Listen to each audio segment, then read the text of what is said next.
What is up, guys? It is me, Max, back again with another guitar tutorial, and today we'll be taking a look at A1 and J1 latest trends. What a freaking banger, and is also quite fun to play on guitar and quite easy as well. But I've got one bummer for you guys, because we won't be able to play the low version of the riff. I'm saying low version because we've got one main riff throughout the entire track.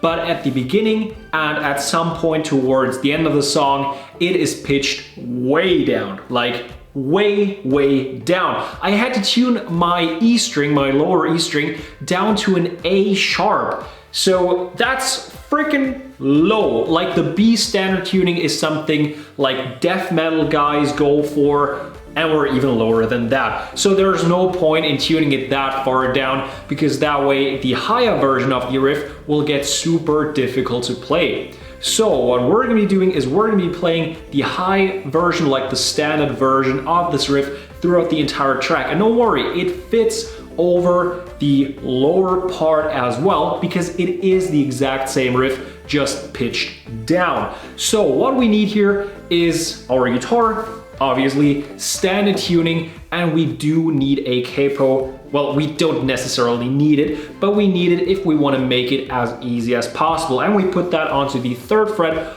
on our guitars. If you don't have a capo, you can still play this song. I will tell you guys what the actual chords here are. So if you don't have one, it's gonna be a bit more difficult, but you can obviously still play the song. So without any further ado, let's jump right in. So as I said, we've got this one main riff being played throughout the entire song, and even though this is a fingerstyle riff, we still have some chords, because those chords are what the entire song is structured around. And our first chord is going to be an F minor, and thanks to our capo, that will look like a D minor to us. We've got our first finger, which is the index finger, on the 4th fret on the 1st string, second finger on the 5th fret on the 3rd string, and third finger on the 6th fret on the 2nd string. And now we use the thumb on our right hand to pick the 4th string, so the D string, the index finger to pick the 3rd string, middle finger to pick the 2nd string, and you guessed it, our ring finger to pick the 1st string. So we just go like that once. Then we move on to our next chord, which is going to be a C minor, disguising as an A minor here. We've got our first finger on the 4th fret on the 2nd string, second finger on the 5th fret on the 4th string, and third finger on the 5th fret on the 3rd string. And this time around, we're going to be picking the 5th string once, the 4th string once, the 3rd string once, and now 3rd and 2nd string simultaneously. Just like that.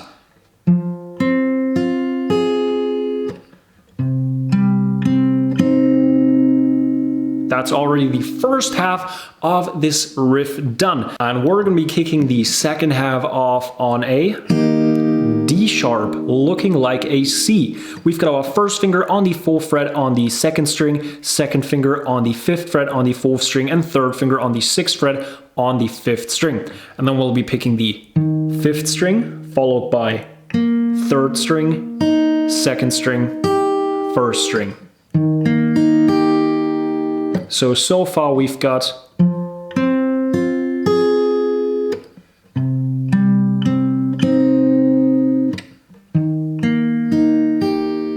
and last but not least, we've got an A sharp looking like a G. So we take our first finger and put that onto the 5th fret on the 5th string, second finger on the 6th fret on the 6th string, and third finger on the 6th fret on the 1st string. But now I'm gonna let you in on a little secret, because we don't need our first finger and we don't need our 3rd finger here. The strings we'll be picking will be 6th string, followed by 4th string, 3rd string, and 2nd string. So we don't need the 5th and 1st string, where our 1st and 3rd finger would technically be. So you can just make it easy for yourself and put that middle finger, that 2nd finger, onto the 6th fret on the 6th string, and you'll be fine. And now that is already basically the entire riff.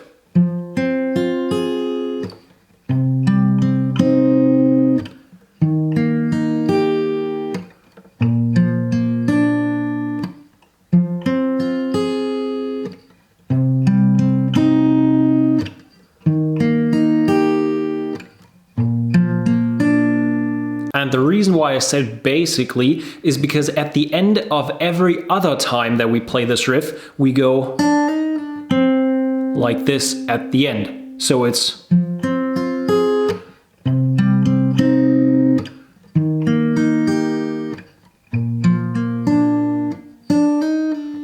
and then back to...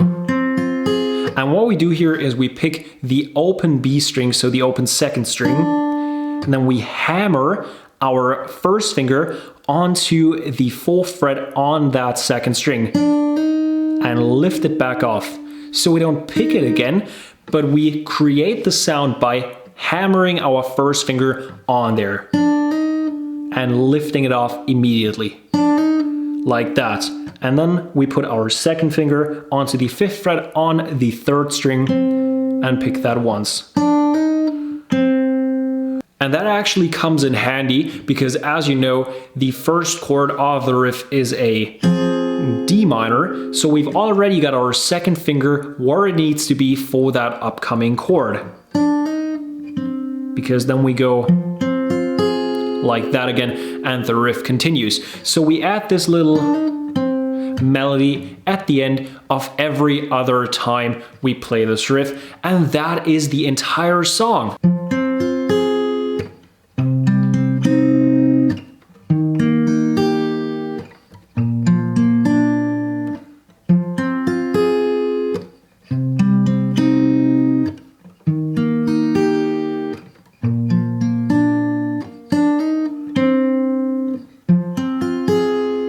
I hope you guys enjoyed this video. If so, drop it a thumbs up. Helps me out more than you might think. And if you haven't done so already, go ahead and hit that subscribe button. It is somewhere down there. And as always, I hope that I will see you guys next time.